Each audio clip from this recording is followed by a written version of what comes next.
Europe में record तोड़ गर्मी के बाद एक और त्रासदी ने लोगों की मुसीबत बढ़ा दी है। यूरोप इस वक्त आग और गर्मी की दोहरी मार झेल रहा है।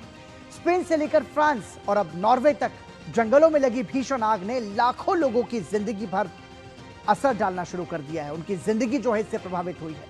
रिकॉर्ड तोड़ हीट वेव के बीच यूरोप के कई हिस्सों में जंगल धधक रहे हैं और हालात इतने गंभीर हो चुके हैं कि कई देशों को यूरोपीय संघ से मदद मांगनी पड़ी है। सबसे पहले बात स्पेन की। मध्य और उत्तरी पूर्वी स्पेन में जंगलों की आग लगातार फैल रही है। मैड्रिड के बाहरी इलाकों में आग की कई बड़ी बड़ी लपटें आपस में मिल गई, जिसके बाद अधिकारियों को राष्ट्रीय आपातकाल घोषित करना पड़ा। स्पेन की मिलिट्री इमरजेंसी यूनिट रात भर कठिन पहाड़ी इलाकों में आग से लड़ती रही। बुलडोजर से फायर ब्रेक बनाए गए ताकि आग आबादी तक ना पहुंचे। और उधर फ्रांस के दक्षिण पश्चिमी हिस्से में हालात और भी चिंताजनक है। बोर्डो के आसपास गिरोंद और लांद क्षेत्र में लगी आग लगातार फैल रही है। अटलांटिक तट पर स्थित लोकप्रिय पर्यटन क्षेत्र कैप फेरे प्रायद्वीप को पूरी तरह से खाली कराने का आदेश दिया गया। साउमोस के पास शुरू हुई आग 10,000 हेक्टेयर से ज्यादा जंगल को जला चुकी है। करीब 80 घर आग की चपेट में आए हैं, जिनमें से लगभग 50 पूरी तरीके से नष्ट हो गए हैं, यानी कि 50 घर पूरी तरीके से जलकर खाक हो गए। प्रशासन ने नावों के जरिए भी निकासी अभियान चलाया और लगभग 1,41,000 लोगों को सुरक्षित स्थानों पर भेजा गया है। इसी बीच नॉर्वे से भी चिंताजनक तस्वीरें सामने आई हैं। दक्षिणी और मध्य नॉर्वे के कई वन क्षेत्रों में आग भड़क उठी है। लगातार शुष्क मौसम, तेज हवाओं और असामान्य गर्मी ने आग को फैलने में मदद की है। 3 तस्वीरें स्क्रीन पर दिखा रहे हैं। स्पेन, नॉर्वे और फ्रांस की तस्वीरें बता रही हैं कि स्थिति कितनी विकट है। फ्रांस के सेंट ओबिन दे मेडोक इलाके में नर्सिंग होम से बुजुर्गों को एम्बुलेंस के जरिए निकाला गया। स्थानीय लोग इस आपदा को अपने जीवन की सबसे बड़ी त्रासदियों में से एक बता रहे हैं। फ्रांस और स्पेन दोनों ने यूरोपीय संघ से अतिरिक्त विमान और अग्निशमन संसाधनों की मांग की है। फ्रांसीसी प्रधानमंत्री सेबास्टियन लेकोर्नु ने A400M एयरबेस सैन्य विमान को अग्निशमन अभियान में तैनात करने का आदेश दिया है। यह विमान 20 टन तक फायर रिटार्डेंट ले जा सकता है, जो 2 डैश विमानों के बराबर क्षमता मानी जा रही है।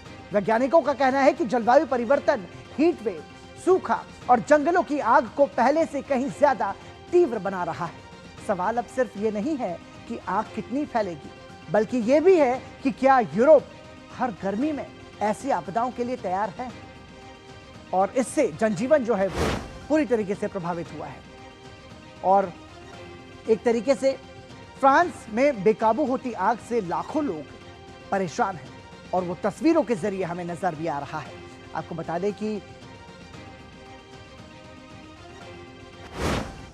SMS de notre maire Christophe Duprat nous informant que la ville allait être évacuée et il nous a demandé d'attendre le signal d'alerte pour quitter la commune. Et là, le signal d'alerte est tombé il y a environ 3/4 d'heure, 1 heure, et le temps de préparer nos affaires, et voilà, tout le monde s'en va. Pressant de toute façon, mais on peut dire que ma foi, il n'y a pas le choix.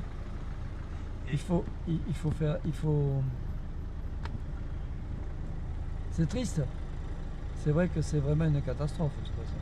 Très angoissé par la situation. Là, on a quitté la maison en vitesse. On est avec nos parents à 2 voitures et on va remonter justement là vers l'Espar parce qu'a priori il y a trop de monde sur les routes là-bas et on est tous très angoissés.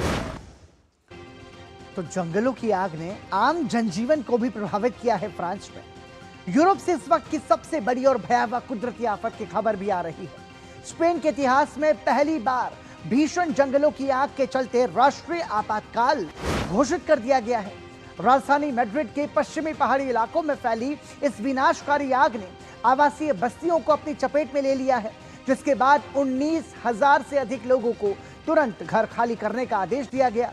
Spanish civil guard और military emergency unit द्वारा जारी रोंगटे खड़े कर देने वाली तस्वीर में देखा जा सकता है कि मैड्रिड के नवास डेल रे इलाके में घर और पहाड़ियां धुएं और लपटों से घिरे हुए हैं।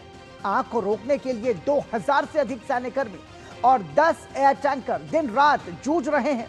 स्पेन की पर्यावरण मंत्री सारा एगिसेन के अनुसार इस साल अब तक स्पेन में 29 से अधिक बड़ी आग लग चुकी है और जिससे 2025 के पिछले रिकॉर्ड की तुलना में 5 गुना अधिक क्षेत्र तबाह हो चुके हैं। घनी आबादी वाले इलाकों पर मंडराते इस सीधे खतरे को देखते हुए स्पेन सरकार को देश का पहला वाइल्ड फायर नेशनल इमरजेंसी लागू करना पड़ा है। Están muy activos y como estamos viendo estamos en una situación inédita, una tormenta perfecta de altísimas temperaturas y un viento que no cesa, no da tregua.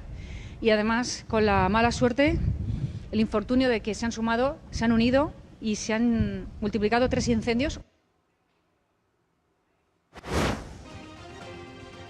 दक्षिणी Norway के ड्रामेन शहर के पास एक रिहायशी इलाके में भीषण आग लगने से भारी तबाही मची है। तेज हवाओं के कारण आग ने देखते ही देखते विकराल रूप धारण कर लिया और 100 से अधिक घरों को जलाकर पूरी तरह से खाक कर दिया। ये भयावह घटना राजधानी ओस्लो से करीब 50 किलोमीटर पश्चिम में स्थित एक इलाके की है, जहां आसमान में सिर्फ काला धुआं ही धुआं नजर आ रहा है। राहत की बात यह है कि इस भीषण अग्निकांड में अभी तक किसी के भी मारे जाने या लापता होने की खबर नहीं है। प्रशासन ने मुस्तैदी दिखाते हुए सैकड़ों लोगों को वक्त रहते सुरक्षित बाहर निकाल लिया। तबाही का मंजर कितना गंभीर है, इसका अंदाजा इस बात से लगाया जा सकता है कि ये आग अब रिहायशी इलाके से निकलकर पास के घने जंगलों यानी कि फॉरेस्ट एरिया में भी फैल चुकी है। इंसिडेंट कमांडर फ्रोड प्रसूस के मुताबिक स्थिति अभी भी पूरी तरह नियंत्रण से बाहर है। आग बुझाने में कम से कम 60 से अधिक फायर फाइटर्स जमीन पर जुटे हैं, जबकि आसमान से हेलीकॉप्टर्स के जरिए पानी की बौछार भी की जा रही है। फिलहाल ये साफ नहीं हो पाया है कि आग की शुरुआत कहां से और कैसे हुई। जर्मनी की राजधानी बर्लिन में LGBTQ समुदाय की प्राइड परेड के दौरान